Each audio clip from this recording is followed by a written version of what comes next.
Welcome to the 11 Plus Exam Daily Vocab Show, where we build your 11 Plus Exam vocabulary one word at a time.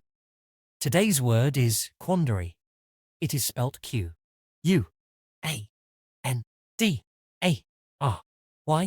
Think Q-U as you always comes after Q, and then R-E. Before we get into today's word, if you're taking your 11 Plus exam this year, we are here to help. Visit the Exam Coach website and you can find loads of great resources, from practice papers to 11 Plus exam planning tips. Remember to take a look at the upcoming courses and workshop schedule. On weekends and over the school holidays, we help children master their 11 Plus exam skills in order to gain entry to their first choice grammar or independent school. Now, back to today's word. A quandary is a state of uncertainty or hesitation in which a person is faced with two or more options and unable to decide which one to choose. It's a great word to use when you want to talk about a difficult predicament.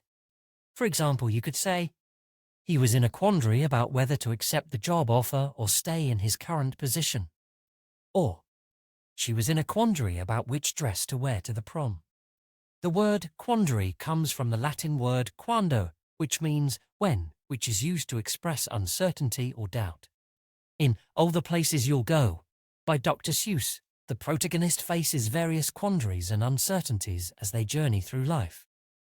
The book explores themes of decision-making, perseverance, and overcoming obstacles, presenting the challenges of life as a series of quandaries to be navigated with courage and determination.